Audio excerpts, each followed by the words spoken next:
9 à 13. Je ne sais pas s'ils sont prêts. Oui, ils sont prêts. Les Égyptiens le poursuivirent, et tous les chevaux, le char de Pharaon, ses cavaliers.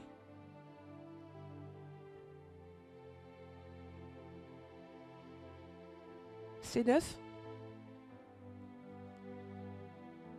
Les Égyptiens le poursuivirent, et tous les chevaux, le char de Pharaon, le cavalier et son armée, les atteignirent campés près de la mer, vers Pi-Hahiroth, vis-à-vis de Baal-Tziphon. Pharaon approchait, les enfants d'Israël levèrent les yeux, et voici les Égyptiens étaient en marche derrière eux.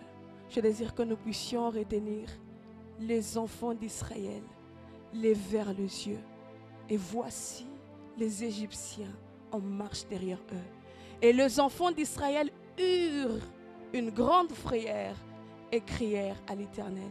En descend. Et voici ce que les enfants d'Israël dirent à Moïse. Ils dirent à Moïse, n'y avait-il pas de sépulcre en Égypte, sans qu'il fût besoin de nous mener mourir au désert? Que nous as-tu fait en nous faisant sortir d'Égypte? En descend. J'aime bien cette réaction. On retient cela. Ils dirent encore à Moïse, n'est-ce pas là en Égypte, nous te disions, laisse-nous servir les Égyptiens, car nous aimons mieux servir les Égyptiens que mourir au désert. Gloire à Dieu. Nous allons reprendre nos chaises alors que le Seigneur notre Dieu soit béni. Il y a quelqu'un qui est prêt à prendre ce soir? Alléluia, que Dieu soit béni. Alors nous sommes en train de cheminer avec notre programme de Shift, qui le thème est de l'Égypte à Canaan. Alors le dimanche passé, on nous a longtemps parlé sur ça. J'espère que nous avions retenu quelque chose. Alors aujourd'hui, Dieu m'a fait aussi grâce de parler sur ces sujets. Alors avant d'aller très loin, nous allons commencer par expliquer certains concepts qui nous permettront de bien comprendre ce qui sera dit après. Alors dans le concept qui a été donné par rapport au thème, il y a Égypte, il y a aussi Canaan. Alors nous allons commencer par expliquer qu'est-ce qui peut représenter Égypte. Alors premièrement, Égypte peut représenter une stratégie de Dieu pour te faire échapper d'un malheur. Je reprends encore. Égypte peut représenter une stratégie de Dieu pour te faire échapper d'un malheur. Nous rentrons dans la Bible, où la Bible dit, j'ai appelé mon fils hors Égypte. Il fallait que Jésus-Christ, étant bébé, puisse descendre en Égypte pour échapper au plan d'Hérode. Il faut que le bébé Jésus, qui avait beaucoup de promesses sur lui, de grandes promesses sur lui, aussi longtemps il n'était pas encore mature, ça allait être possible que ce bébé Jésus soit exterminé. Alors Égypte a été une stratégie de Dieu pour faire échapper le bébé Jésus contre le plan de Hérode. Il faut que Moïse, qui est le sauveur, puisse grandir dans la maison de Pharaon, dans la maison de cet occultiste, parce que le diable, l'ennemi n'est pas omniscient. Il ne connaît pas toutes choses. Alors, l'Égypte peut être une stratégie de Dieu, où Dieu amène Moïse, petit qu'il est, grandir dans la maison d'un occultiste, afin que lorsque le temps de l'accomplissement de la promesse viendra, que cet enfant puisse sortir. On est ensemble? Troisièmement, Égypte peut représenter, deuxièmement plutôt, Égypte représente une atmosphère. Une atmosphère où règnent des entités. Des entités spirituelles. Des autorités. De principautés qui ont pour objectif de nous imposer leur volonté. C'est-à-dire quand on parle de l'Égypte, quand on va continuer notre message, qu'on ait en tête ces choses. Alors troisièmement, Égypte peut représenter un système de pensée, un système de faux raisonnement, un système de pensée qui nous retient sous une forteresse quelconque. Alors pour bien expliquer ces points peuvent aussi être une stratégie de Dieu pour nous faire échapper aussi de la main de l'ennemi. Pourquoi? Parce que lorsque un prince, un héritier est encore enfant, il ne présente pas beaucoup un danger pour l'ennemi. Alors il y a certaines connaissances qu'on acquiert après quelque temps. Pourquoi? Parce que Dieu nous sécurise aussi d'une certaine manière. Alors par là, je donne mon exemple. Je me souviens, quand j'étais encore plus petite, ma maman m'appelait pour me dire: Josiane, si un garçon t'arrête en route, commence à fuir. Ne t'arrête même pas, ne cherche même pas à écouter ce qu'il va te dire. Fuis. Et c'est la mentalité avec laquelle j'ai eu à grandir. Mais après, j'ai compris que c'était une stratégie par rapport au milieu familial d'où je viens. C'était une stratégie de Dieu de me faire échapper de quelque chose. Une stratégie de Dieu pour me faire échapper de quelque chose. Est-ce qu'on est ensemble? Je ne sais pas si tu te rappelles de quelque chose. Alors, c'est ça. Alors pour l'atmosphère, on prend l'exemple de Jacob. L'exemple de Jacob où Jacob va dans la maison de Laban. Jacob va dans la maison de Laban pour échapper la main de son frère. Il échappe la main de son frère. Il reste dans la maison de son oncle Laban, qui était un occultiste pour un temps. Je désire signaler que on reste en Égypte pour un temps. Égypte devient nocif lorsqu'on y reste plus que prévu. Égypte commence à te combattre lorsque tu parviens à la connaissance de ton identité. Je donne l'exemple de Jacob. Jacob était ami à son oncle Laban. Aussi longtemps qu'il vivait l'influence de son oncle Laban. Mais lorsqu'il est parvenu à la connaissance de son identité, a commencé à se battre pour ses propres droits, il est devenu ennemi. C'est ça la stratégie de Pharaon. C'est que lorsqu'il impose sa volonté sur toi et que tu reçois cette volonté, tu ne sens rien.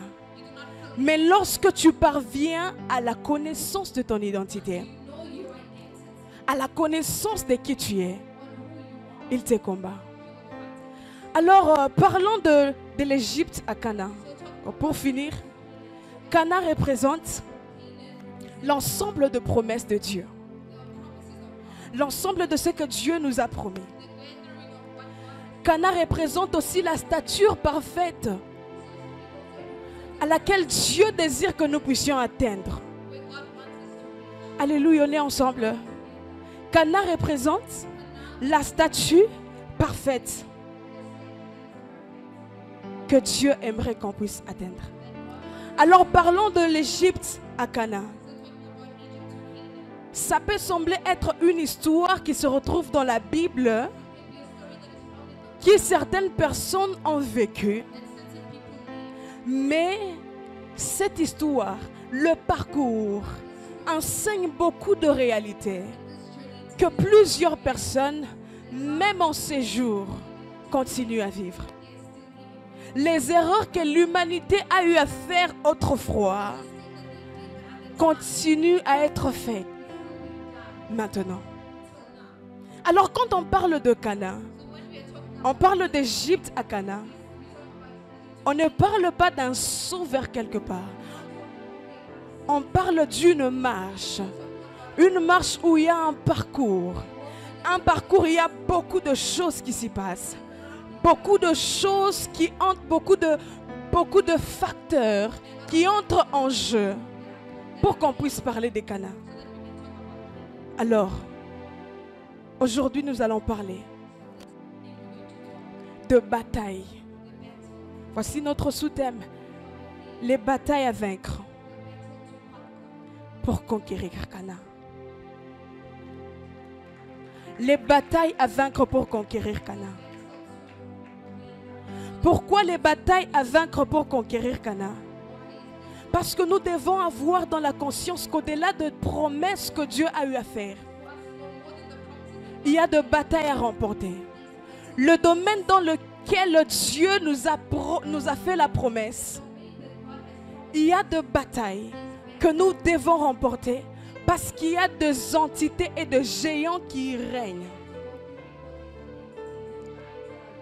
Alors parlons du peuple Israël. Israël se retrouve en Égypte après beaucoup de temps.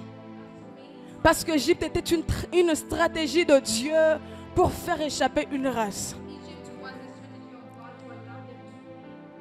Alors quand le temps est venu, il fallait que Israël puisse quitter l'Égypte. Alors dans la marche, pendant qu'il quittait l'Égypte, à leur grande surprise, la Bible dit, Israël a levé les yeux et a vu Pharaon en train de le suivre. J'ai demandé à l'Esprit de Dieu, comment est-ce qu'on peut... En fait, la Bible a tellement explicité, la Bible dit, Israël a levé les yeux et a vu Égypte derrière. J'ai demandé à Dieu, comment est-ce qu'on peut élever les yeux et voir Égypte derrière? Le Seigneur m'a dit, il est possible de lever les yeux et de voir beaucoup de choses à la fois. Voilà pourquoi Jacob a dit, voilà pourquoi David a dit, je lève mes yeux vers les montagnes, d'où me viendra le secours. Il a tellement précisé parce qu'il est possible que lorsque tu sois en train d'élever tes yeux quelque part, que tu sois en train de voir les obstacles de ce côté, que tu sois en train de voir le problème de ce côté, mais l'important est de choisir où tu vas fixer tes yeux. David dit, je lève mes yeux vers les montagnes, d'où me vient le secours. J'aimerais poser une question à quelqu'un. Quand tu lèves tes yeux, qu'est-ce que tu vois? L'important n'est pas de lever seulement les yeux, mais lorsque tu lèves les yeux, ce sont les problèmes que tu vois. Quand tu lèves les yeux, c'est Pharaon que tu vois derrière. L'important, et de ce que l'on voit lorsqu'on élève les yeux. Alors parlons de Pharaon. Israël a levé les yeux, a vu Pharaon derrière. Pharaon qui est cette personne qui les a laissés partir, qui s'est soumise à la volonté de Dieu et a laissé le peuple de Dieu partir.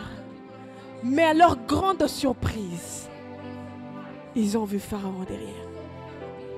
Alors la première bataille, c'est la bataille contre Pharaon. Pharaon est cette entité, malgré la délivrance de Dieu, malgré que tu as été délivré de quelque chose, il est celui qui cherche toujours à te rattraper. Tu as abandonné un certain caractère, tu as abandonné une certaine vie. Mais il arrive de saisons où tu sens que il y a certaines choses qui sont en train de te réclamer. C'est ça la bataille de Pharaon. Alors la spécialité de cette bataille, c'est que pour que Pharaon puisse avoir la victoire, il faut qu'il y ait une mer rouge devant. La deuxième bataille, la mer rouge. La mer rouge est cet obstacle qui se tient devant toi, qui te donne d'apprécier ton passé, malgré qu'il soit aussi tragique, ignorant la délivrance de Dieu dans ta vie. Pharaon est cette entité qui travaille beaucoup plus avec la mer rouge pour attraper plusieurs. Plusieurs ont abandonné une certaine vie. Plusieurs ont abandonné l'impudicité.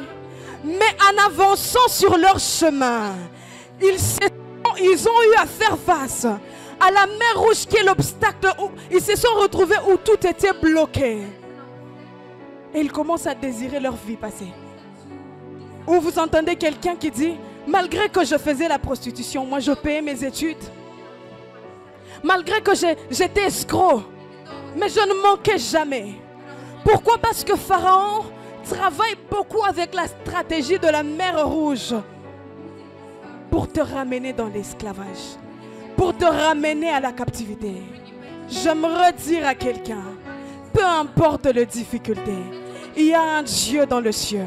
J'aimerais dire et encourager quelqu'un, avance encore, que Dieu te donne la victoire contre la stratégie pharaonique, parce qu'il sait qu'il peut te libérer, mais à un certain niveau de la vie, tu feras face tellement à des difficultés qui feront à ce que la mauvaise vie qui te permettait d'avoir un peu puisse te rattraper. Ou c'est après qu'on voit quelqu'un qui avait abandonné l'impudicité, qui vous dit, je suis retourné parce que c'était tellement chaud. Je n'avais plus de moyens pour payer mes études. Oh, j'aimerais rappeler à quelqu'un qu'il n'y a rien de nouveau sur le soleil. Il y a aussi des gens qui ont manqué le loyer comme toi. Il y a aussi des gens qui ont manqué leurs frais académiques comme toi. Il y a des gens qui ont manqué la nourriture comme toi. Il y a des gens qui ont manqué de paix. Mais j'aime ce que la Bible dit. Je paraphrase, la Bible dit, imitez ceux-là qui par leur foi et par leur persévérance ont obtenu l'accomplissement de leurs promesses. J'aimerais encourager quelqu'un. Peu importe les difficultés, Dieu mettra toujours un chemin pour toi. J'aimerais encourager quelqu'un. Ne vends pas ton patrimoine à cause de manque. Ne vends pas ce qui t'est de plus cher à cause du manque. Je prie que Dieu donne l'esprit du discernement à quelqu'un pour que tu puisses constater que les difficultés que tu es en train de vivre, c'est parce que d'une manière ou d'une autre, l'Éternel t'a donné la délivrance quelque part. Pharaon t'a libéré sous l'ordre de Dieu, mais il a vu qu'il a beaucoup à perdre. Il te poursuit en mettant des difficultés devant toi pour te rattraper et te ramener à l'esclavage. Alléluia. Je prie que Dieu donne de la force à quelqu'un. Je prie que Dieu soutienne quelqu'un. Je prie que Dieu mette un chemin pour quelqu'un. J'encourage quelqu'un à ne pas abandonner. Peu importe les difficultés, et tes yeux fixés vers Dieu. La Bible dit, ceux-là qui ont leur regard fixé vers Dieu ne sont jamais couverts de honte. Ils ne sont jamais couverts de honte. Que Dieu te donne la victoire contre ces difficultés qui se tiennent devant toi pour s'opposer à la délivrance de Dieu. Alors il y a un troisième ennemi. On a parlé de Pharaon, on a parlé de la mer Rouge. La troisième bataille, c'est la bataille contre Amalek. Tout ça, ça se passe dans le parcours de l'Égypte en Canaan. Et c'est là, nous voyons cela en Exode 17:8.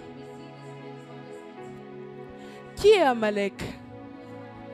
Amalek est cette puissance, cette entité qui nous attrape au lieu de repos.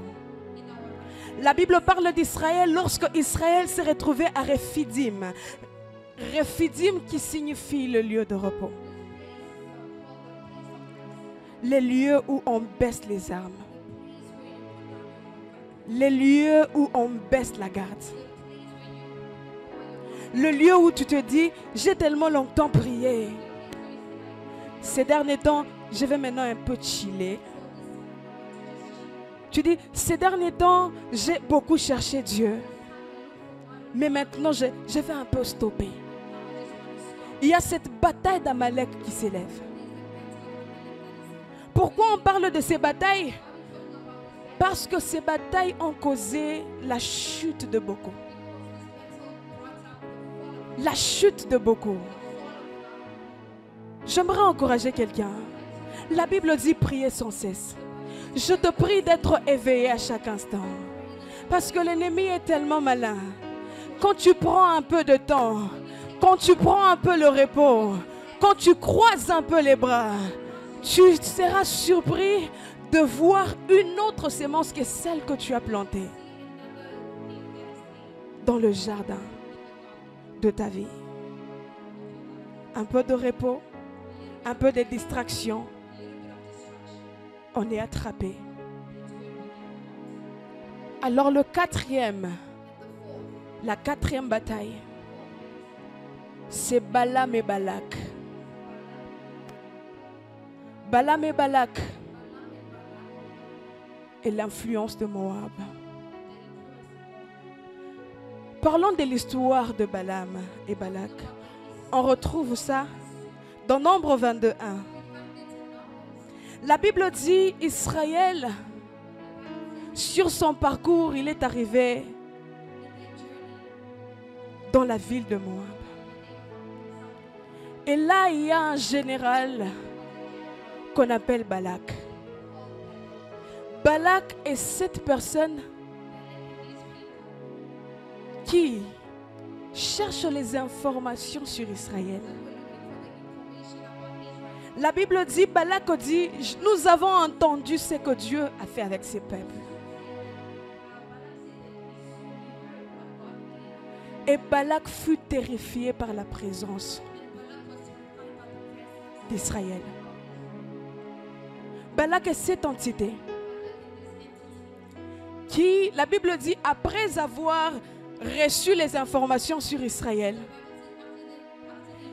il est allé voir Balaam. Il est allé voir Balaam pour que Balaam puisse maudire Israël. Balaam est cette personne, Balaam et Balak est ce genre de personnes qui comprennent le monde spirituel, qui savent qu'on peut manipuler les résultats physiques juste en étant en contact avec le spirituel.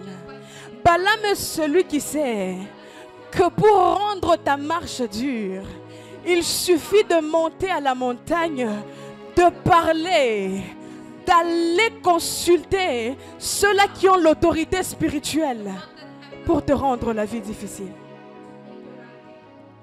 En lisant l'histoire de Balaam, ce monsieur a eu à donner de l'argent. Il a même dit à Balaam, je suis capable de te donner les honneurs à condition que tu puisses me maudire ce peuple.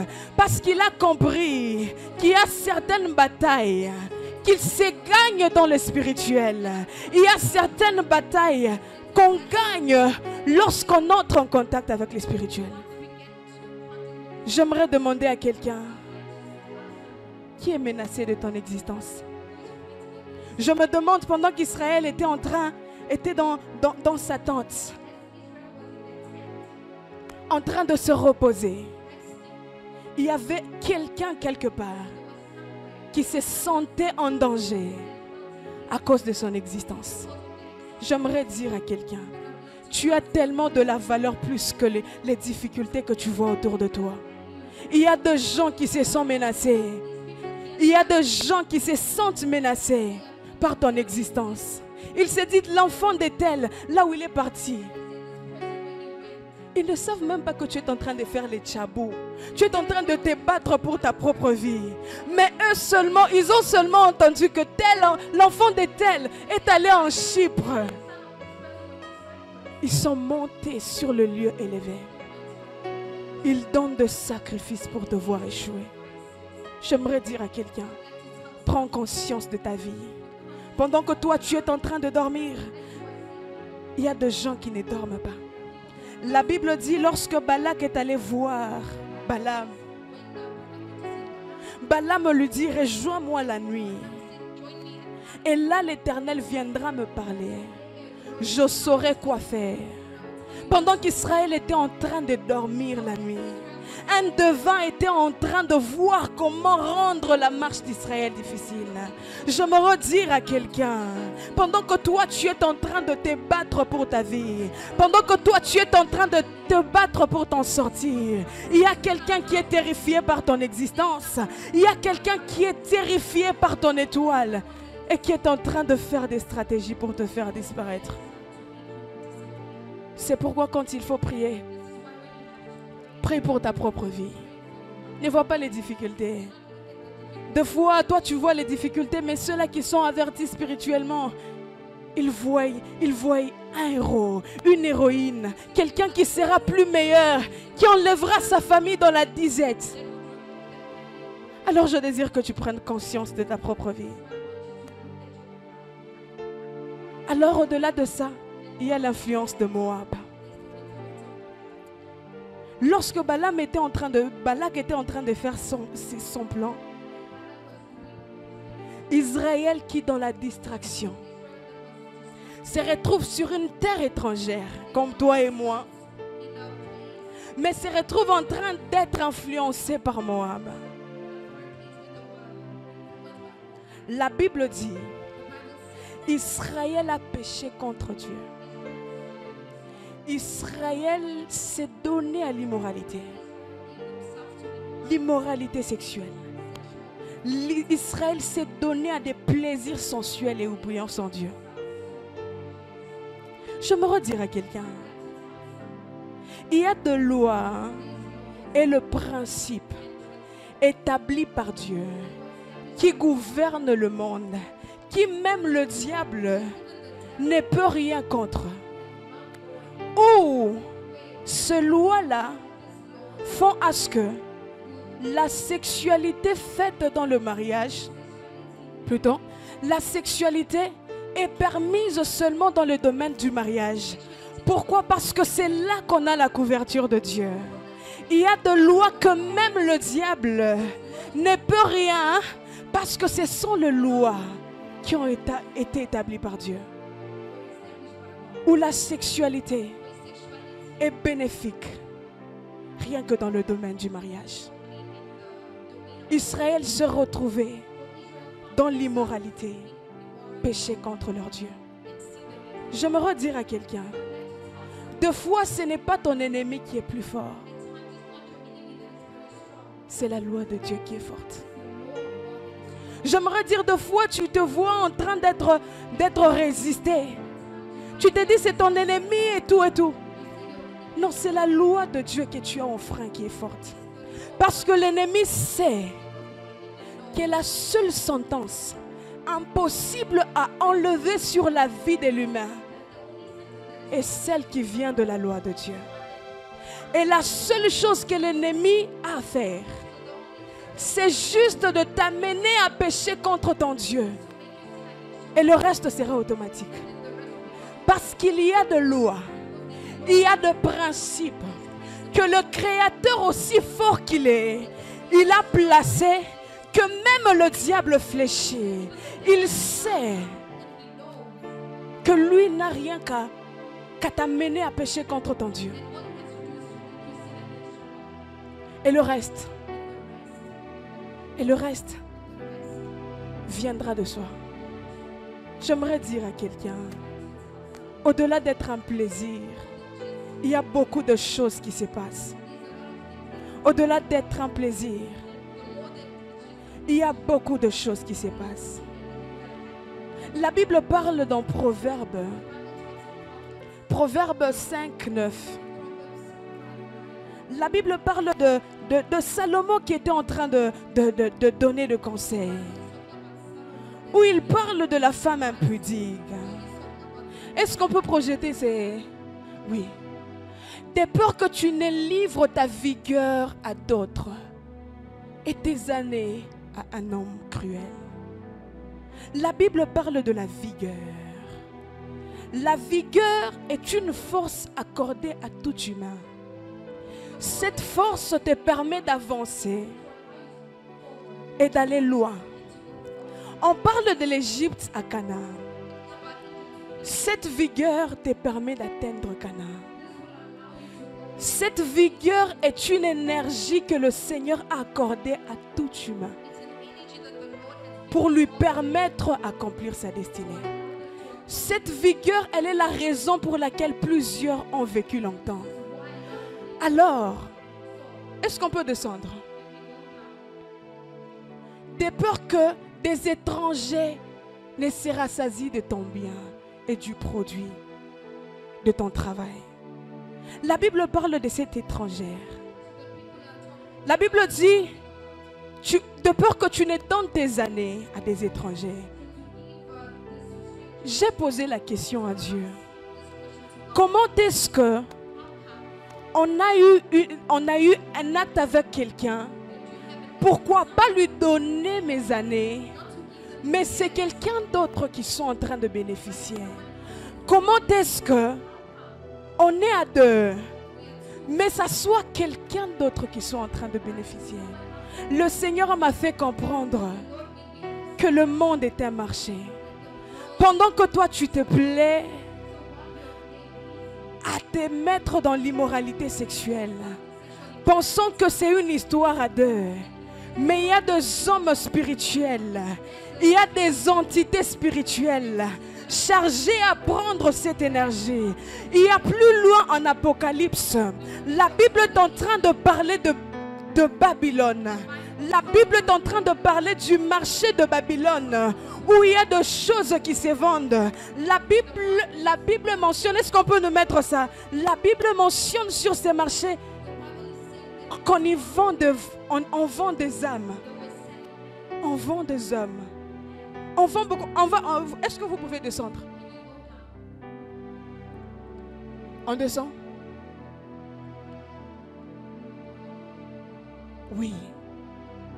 Des cinnamones, d'aromates, de parfums, d'encens, de vin, d'huile de fine, de blé, de bœuf, de brebis, de chevaux, de chars, de corps, de âmes, des hommes.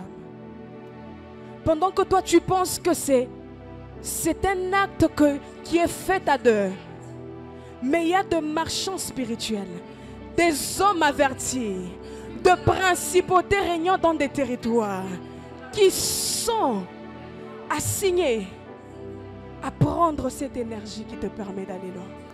Raison pour laquelle on a une jeunesse qui vit, une vie qui n'a pas de sens, une jeunesse qui passe ça et là, rien ne tient. Une jeunesse qui ne va pas très loin. où la plupart de ceux-là qui sont enterrés, ce sont de jeunes. Pourquoi lorsqu'on étudie la source et les racines de ça? Parce que les jeunes ont péché contre la loi de Dieu. Les jeunes se sont adonnés à l'immoralité. Je quelqu'un. Ceux-là qui font des images bizarres sur Internet, où tu vas pour voir, ils sont très intentionnels. Ceux-là qui te poussent à ceux-là qui postent certaines choses bizarres, ils sont très intentionnels. Ils savent ce qu'ils font. Ils savent ce qu'ils font.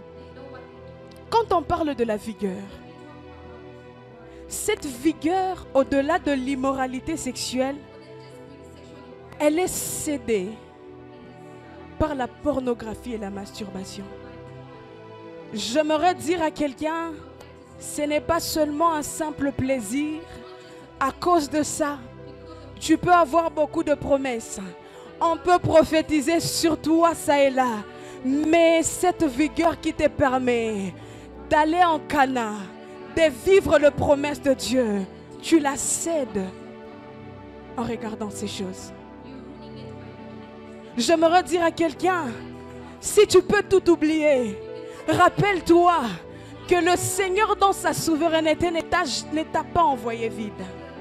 Il t'a envoyé avec une énergie. Il t'a envoyé avec une provision qui te permettra d'arriver là où il t'attend, qui te permettra d'arriver là où il y a tes promesses. Mais lorsque tu prends ta vie à la légère, lorsque tu ne mets pas de barrière à certaines choses, ce sont certaines personnes que tu es en train d'enrichir. Raison pour laquelle on voit dans ce monde, les méchants vivent longtemps. Pourquoi? Parce qu'il y a de méchants qui ont compris cette réalité spirituelle. Le monde est un monde d'échange.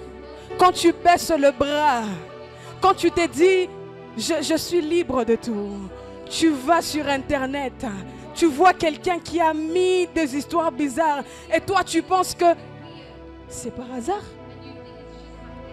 Ça n'a jamais été par hasard. Ils ont compris le mystère de l'esprit. Ils ont compris qu'il y a de l'investissement dans la jeunesse. Ils ont compris qu'il y a une fraîcheur, une énergie dans la jeunesse. Alors pour qu'il y ait un échange, il faut exposer la jeunesse à beaucoup de choses. J'aimerais dire à quelqu'un, au-delà d'être un plaisir simple, plusieurs y ont laissé la vie. Au-delà d'être un plaisir simple, plusieurs ont salué de loin Cana. Au-delà d'être un plaisir simple, plusieurs se sont vus sans énergie devant certaines batailles. La particularité de ces combats, c'est que tu peux penser à ce que c'est un plaisir normal, mais qui produit les fruits plus tard. Tu peux te dire en toi-même, ministre, j'ai l'habitude de les faire. Rien n'arrive. Je le fais souvent. Et rien n'arrive. Je suis là pour te dire, ce n'est pas lorsqu'on coupe l'arbre que les fruits disparaissent. En fait, l'ennemi, c'est un séducteur. Il sait, si les conséquences viennent directement, il est possible que tu puisses te rattraper. Mais il est celui qui détruit le fondement pour que quand le temps viendra, qu'il n'y ait plus rien à récupérer. J'aimerais dire à quelqu'un, l'ennemi t'a exposé à la masturbation. Il t'a exposé à des vidéos bizarres. J'aimerais te dire, le diable, c'est quelqu'un qui a vécu avant toi. Il connaît beaucoup de stratégies que toi tu ne connais pas. Pendant que toi tu penses que c'est un plaisir, ce monde est un marché. Un marché où tu ne vas pas voir celui qui est en train d'acheter, ni moi celui qui est en train de prendre. Mais tu te retrouves en train de perdre les choses. Tu te dis, ministre, je le fais avec une soeur que je connais. Laisse-moi te dire, deux fois, ce n'est même pas elle qui va en bénéficier. Ce sont des gens avertis spirituellement. Des esprits qui règnent dans le ciel, les esprits de Zer. Pendant que toi tu es en train de faire, ils sont en train de prendre l'énergie. L'énergie qui te permet de voir Canaan. Raison pour laquelle dans cette société, on se retrouve avec de jeunes sans potentiel, de jeunes sans énergie, de jeunes qui n'ont plus de sens. On retrouve de jeunes qui meurent avant leur temps. Pourquoi? Parce que lorsqu'on perd cette énergie, ce sont des maladies inexplicables qui arrivent. Et après, c'est la mort. Alors j'aimerais encourager quelqu'un. Tu as beaucoup entendu sur cette histoire. Mais j'aimerais te dire au-delà d'un plaisir, tu es en train d'enrichir quelqu'un quelque part. J'aimerais dire à quelqu'un, au-delà d'un plaisir, tu es en train d'augmenter les années de vie à quelqu'un. J'aimerais dire à quelqu'un, au-delà d'un plaisir, tu es en train de remplir le poche de quelqu'un. Parce que le monde est un marché. Mais j'aime quelque chose avec Dieu. J'aime quelque chose dans la souveraineté de Dieu. Parce qu'il sait que l'humain est tellement très compliqué. Il peut se faire que connaissant ces choses, il se retrouve tenté par l'ennemi. Il a donné son fils. J'aimerais dire à quelqu'un,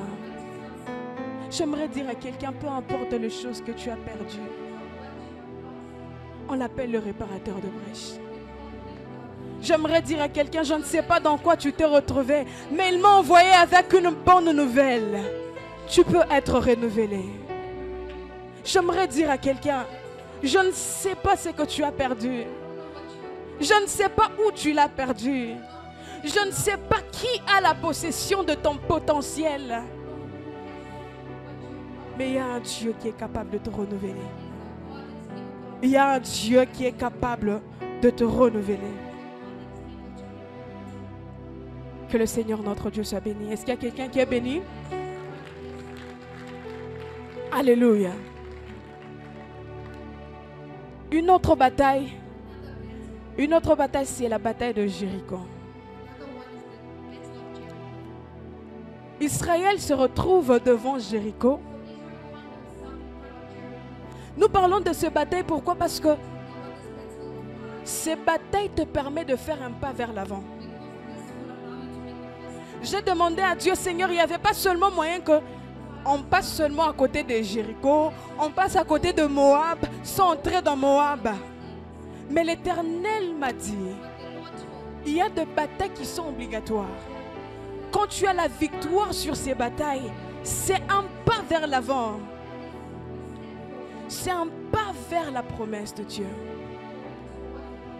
La Bible parle d'Israël. Israël se retrouve devant Jéricho. Jéricho qui n'est pas simplement une ville, mais une entité spirituelle qu'il faut renverser. Un combat qu'il faut renverser. L'histoire elle est longue. Dieu donne la victoire à Israël sur Jéricho. Jéricho tombe. Mais une particularité avec Jéricho, c'est que quand Jéricho tombe, la Bible dit tout ce qu'il y aura à l'intérieur de Jéricho sera voué par interdit. Le butin qu'il y aura en Jéricho sera voué par interdit. Les choses pour lesquelles on s'est battu, les choses pour lesquelles on a prié, mais lorsqu'on arrive à les obtenir, Dieu te dit c'est pas à toi. Pourquoi? Parce qu'il y a des opportunités, il y a des opportunités dans la vie sur lesquelles Dieu te donne la victoire. Tu as un butin, mais ce butin-là n'est pas à consommer. Pourquoi? Parce que ce butin peut faire à ce que tu ne puisses pas aller très loin. Il y a de carrières musicales qui ont eu à être stoppées. Pourquoi? Parce que tu arrives dans un domaine où Dieu t'a donné la victoire, où Dieu s'est manifesté dans sa gloire. Mais après, tu dois être rémunéré. Tu dois recevoir un butin. Mais sans même écouter Dieu, tu prends cela et tu t'en sers. La Bible dit, Dieu dit à Israël, dès que tu seras à l'intérieur de Jéricho, tu ne prendras rien, même pas un trésor qui se retrouvera là à l'intérieur. Beaucoup d'étoiles, beaucoup de vies ont été sombrées. Pourquoi? Parce que tu as pris les choses qu'il ne fallait pas prendre. Ce n'est pas parce que c'est un butin que tu dois prendre. Ce n'est pas parce que tu as exercé la force que tu dois consommer cela. Ce n'est pas parce que Dieu s'est manifesté quelque part et tu as senti la main de Dieu, on t'a donné quelque chose. Et la chose est à consommer. Dernièrement, j'étais en train de parler avec quelqu'un qui me dit, j'ai presté quelque part. La gloire de Dieu s'est manifestée. Tellement que la main de Dieu était au rendez-vous. Et après le service, on est venu avec l'enveloppe. On m'a déposé ça. Bon, c'était normal. Il a dit, j'ai ouvert l'enveloppe. J'ai vu l'argent qu'il y avait à l'intérieur. J'ai vu tous mes problèmes être résolus. Tellement que le montant qu'il y avait à l'intérieur était le montant dont j'avais besoin pour résoudre mes problèmes. Et après, quand il rentrait chez lui à la maison, il a écouté une voix qui lui dit, ne touche rien de cet argent. Ne touche rien de cet argent. Va prendre cet argent et va déposer quelque part. J'aimerais dire à quelqu'un, c'est pas parce que tu as fait tomber ta sueur qu'il faut tout consommer. Là, j'ouvre une parenthèse. Aux gens qui aiment tout prendre, aux gens qui aiment tout recevoir, où tu as tellement un sugar daddy, un petit ami, lui, il ne te fait que des cadeaux. Tu ne fais que prendre. Il y a des choses qu'on ne prend pas. Parce qu'il y a des gens qui sont avertis spirituellement. Il y a des choses qui peuvent être échangées par dedans.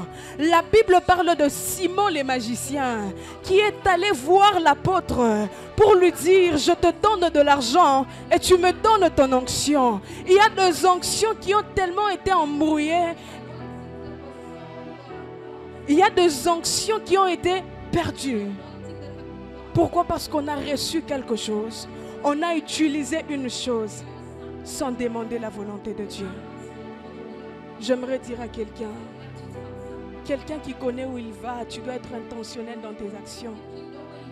Ce n'est pas parce que c'est quelqu'un que tu connais que tu dois directement sauter sur l'occasion. Ce n'est pas parce que l'occasion peut résoudre tes problèmes que tu dois sauter dessus. J'aimerais encourager quelqu'un à écouter Dieu. Beaucoup de gens ont perdu beaucoup de choses. Parce que quelqu'un est venu, ah Sista, tu t'habilles bien. J'aime vraiment comment tu sers le Seigneur. J'aimerais s'aimer dans ta vie. Quand toi tu vois la sémence, tu dis Seigneur, Rababa Shaya. Seigneur, cette sémence va tellement résoudre beaucoup de choses.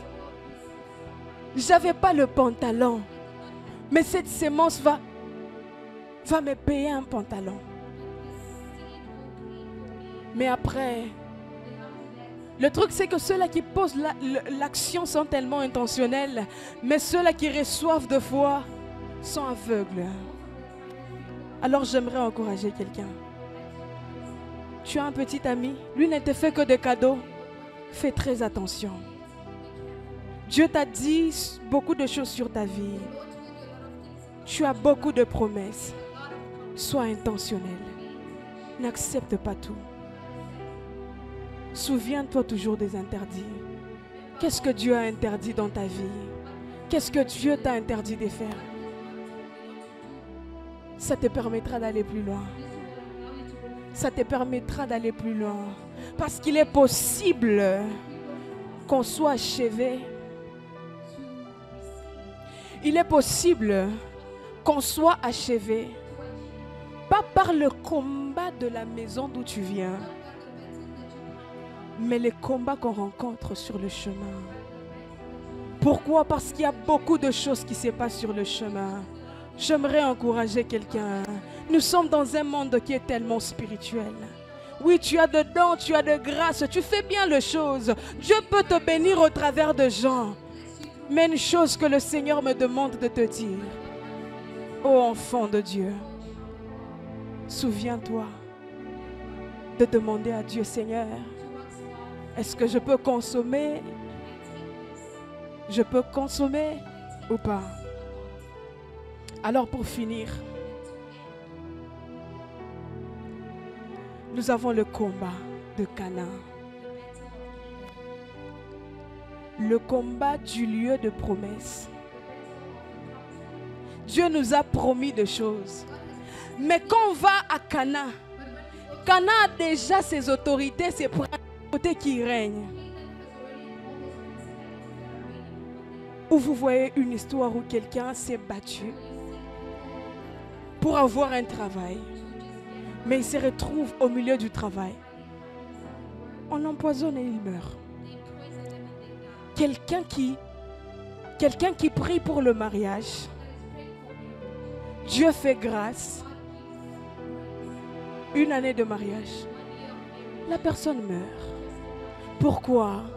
Parce qu'on ignore souvent que même là où il y a la promesse, il y a le combat, il y a de batailles à vaincre. J'aimerais dire à quelqu'un, pendant que tu es en train de prier pour que Dieu t'amène quelque part, là où tu vas, il y a de principautés qui règnent. Il y a de gens qui ont été achevés sur leur lieu de bénédiction. Il y a de gens qui n'ont pas eu de temps à jouir de leur bénédiction. Tu as quitté Égypte, tu as combattu le bataille du parcours, mais arrivé au lieu de ta bénédiction, tu es frappé par le principauté qui règne. Et vous voyez quelqu'un qui ne vit pas longtemps dans le lieu de sa bénédiction. J'aimerais prier pour quelqu'un. J'aimerais prier pour quelqu'un et déclarer: tes bénédictions ne vont pas te tuer. Ah, tes bénédictions ne vont pas te tuer. Dieu te donnera de rester longtemps dans le lieu de ta promesse. Pourquoi? Parce qu'il y a un Dieu lui-même qui dit dans sa parole: avec Dieu nous ferons des exploits et lui écrasera nos ennemis. Je ne connais pas leur nombre. Je ne connais pas leur pouvoir. Je ne connais pas sur quoi il tient. Mais il a promis que je veux faire des exploits avec lui. Et lui sera en train d'écraser mes ennemis. J'aimerais dire à quelqu'un, le Dieu qui a donné la promesse, il est fidèle. Il est fidèle. Il va accomplir sa promesse. Il va accomplir sa promesse. Il va accomplir sa promesse. Oh, est-ce que tu peux déclarer sur ta vie? Tu dis: Seigneur, je ne mourrai pas sur le lieu de ma bénédiction. Tu dis: Seigneur, ma bénédiction sera durable. Il y a des gens, pendant qu'ils ont prié pour les finances, quand les finances sont arrivées, ce n'est que maladie après maladie, où on n'arrive même pas à jouir des promesses de Dieu. J'ai mentionné beaucoup de batailles. Ces batailles sont très importantes parce qu'elles nous propulsent. Elles nous amènent à vivre les promesses de Dieu. Je ne sais pas dans laquelle tu te retrouvais, mais je désire que tu dises: Seigneur, au-delà de tout, c'est toi qui as donné la promesse. La Bible le dit, celui qui a dit, il l'accomplira. Celui qui a parlé, il l'accomplira. Tu dis: Seigneur, au-delà de tout, tu es Dieu. Au-delà de tout, tu es Dieu. Rabashaya Kabade. Est-ce que tu peux prendre une bonne position? Tu pries pour ta vie. Tu dis, Seigneur, peu importe les résistances, j'irai jusqu'au bout.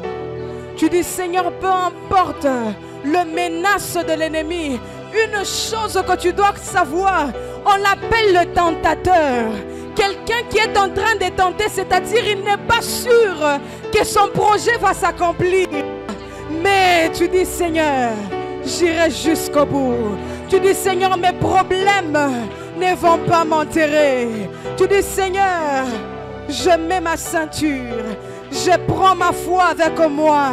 Je déclare, Seigneur, il y a une suite favorable à mon histoire. Tu dis, Seigneur, la résistance que je vois, le problème que je vois devant moi ne vont pas m'enterrer. Je veux glorifier Dieu. Je veux glorifier Dieu. Est-ce qu'il y a quelqu'un qui peut être prophétique en ces lieux, qui dit, Seigneur, j'arriverai sur la terre promise. Rabashakate. J'entends quelqu'un dire, Seigneur, les choses que j'ai perdues, je le retrouve en toi, Seigneur. J'aimerais encourager quelqu'un. Les choses que tu as perdues sont dans le Seigneur.